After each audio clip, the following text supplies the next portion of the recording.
Hello. Hello. நாங்கள் loan ஏஜென்சிலேருந்து கால் பண்ணியிருக்கோம். லோன்லாம் வேணாங்க. இல்லை, லோன் தரத்துக்கு கால் பண்ணல, கொடுத்ததை வாங்கிறதுக்கு தான் நாங்கள் கால் பண்ணியிருக்கோம். யாருக்கு கொடுத்துருக்கீங்க? உங்கள் ஹஸ்பண்ட்க்கு. ஹஸ்பண்ட் நேம் சொல்லுங்க. சஞ்சய். சஞ்சயா? ஆமாம், உங்கள் ஹஸ்பண்ட் தானே? சஞ்சய் தான். ஓகேங்க. எந்த ஊர்ல இருந்து கால் பண்றீங்க? எங்க இருந்து? எந்த ஏஜென்சி? நானும் வேலூர் தான், எங்கள் ஏஜென்சியும் வேலூர் தான். அவங்க வீட்டை விட்டு வெளியே வர மாட்டாங்க. லோன்லாம் வாங்கினேன்னு சொல்றீங்க. இல்லை, வந்து தான் வாங்கிட்டு போனாங்க. ஒரு 3 நாள் வந்து வாங்கிட்டு போனாங்க 10 லட்சத்தை பாதி பாதியா. பாதி 10 லட்சமா?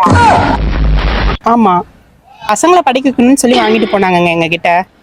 எங்களுக்கு கல்யாணமே 1 மந்த் கூட ஆகும். எங்க கல்யாணம் ஆகி. ஏங்க, எங்கிட்ட பில்லு எல்லாமே இருக்கு, சொல்றதை கேளுங்க.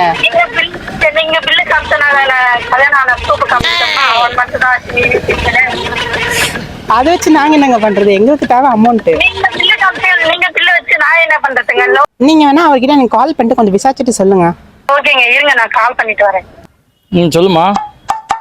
அதுதாங்க அவங்க வந்து கால் பண்ணாங்க. லோன் இந்த மாதிரி லோன் வாங்கியிருக்காங்க 10 லட்சம் ரூபாய். 2 டைம் வந்து வாங்கிட்டு போனாங்க சொன்னாங்க அவங்க. அதாம்மா, அது ஆப்பில் வந்து லோன் அப்ளை பண்ணியிருந்தேன். அது வந்திருக்கும். அது வாங்கிக்கலாம் தான் ஃபோன் பண்ணியிருப்பாங்க. நீ திரும்ப கால் பண்ணி கேட்டு போறமா.